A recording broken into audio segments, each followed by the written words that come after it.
Not every divide is a bad divide, like divisions between violent people and non-violent people, or between men and women, or between adults and children.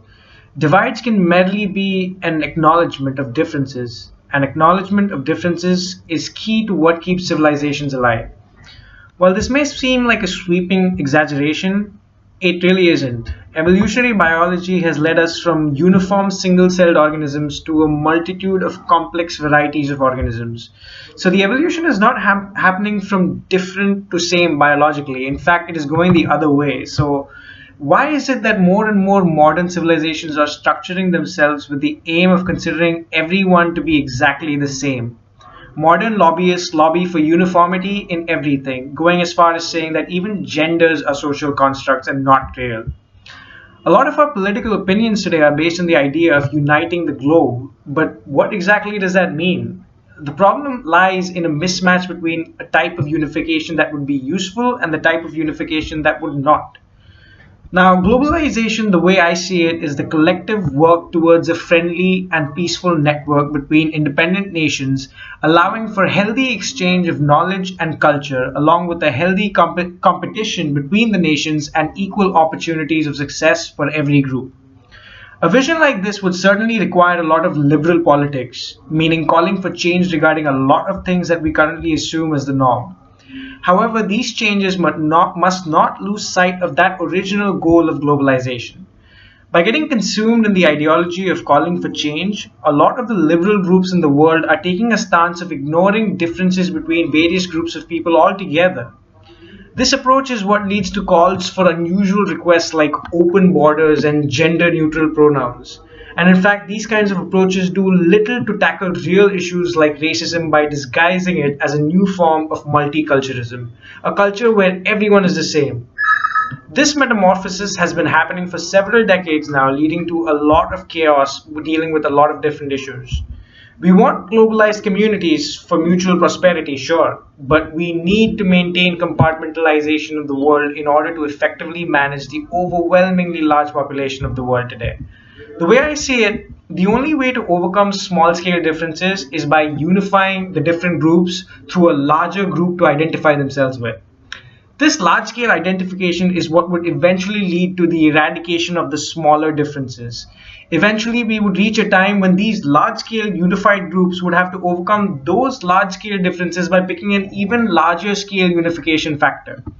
This process could eventually lead to a scenario where everyone in the world identifies, excuse me, where everyone in the world identifies as a unified entity, mankind above all else. But in order to get to that stage of mankind above all else, we must start by saying things like India over my caste, or America over my migratory heritage, or the UK over my religion. You get the idea. It is in order to overcome that first barrier of differences, nations take steps to create a sense of belonging towards a larger identity. A good example of this is the request by the Indian government for people to stand for their national anthems in movie places. While many might consider this to be an awful practice, I'm thinking that in a country like India, where we are torn apart by an infinity of differences, religion, language, caste, creed, economic background, color of skin, etc., we could certainly use some form of recognition and acknowledgement that we are all Indians at the end of the day. This acknowledgement does not say that Indians are better than the rest of the world because we are Indians. It just says that for better or worse, these are my people. It is important to remind people that every country is at its own different stage of evolution. What might be required in one nation right now might not be required in another. Americans don't stand for their national anthem during movies, but they do stand for their national anthem during their sports games, and there is nothing wrong with that. That again is an instance where acknowledging your identity is used as a unifying tool and not a differentiating tool.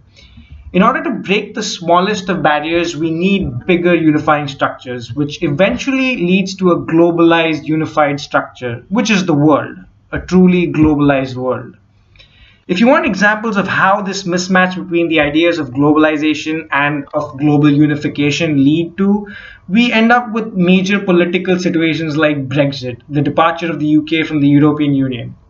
Now, the UK being in the EU had a lot of advantages from a globalization standpoint, better trade, bigger exchange of ideas, and most importantly, a bigger talent pool to accomplish things.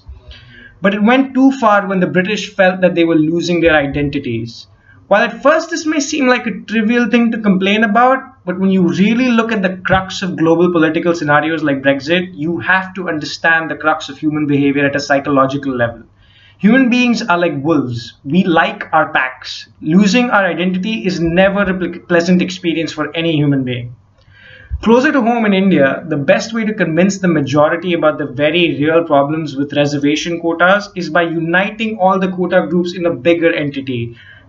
Let's take another angle to this discussion now. To a large part, even biologically speaking, human beings do still thrive in an atmosphere that instigates team spirit. We love our local sports teams. Why? Sports is about competition. Western civilization in the 20th century prospered due to competition. And the best way to thrive in a competitive environment is to have team pride or pride in any competitive unit that you belong to, be it your organization or your local neighborhood or even your state or your country. These competitive environments are not meant to do harm, but they instead exist for us to thrive. And for this environment to exist, there has to be some sort of separation or borders or distinguishing factors between people. Again, mankind has always thrived as a communal species, dividing ourselves into packs like wolves. These packs are our families and our communities, and they instill a sense of stability for many people. Let me try to clarify everything I'm saying with a thought experiment. What do you think would happen if I waved a magic wand today and all the nations in the world all of a sudden became one united nation under a unified administrative and a judicial system? Assuming that the obvious identity crises and the administrative confusion that take place don't last for long and things eventually do settle down, what would undoubtedly end up happening given enough time is for small groups of separation forming within the single nation.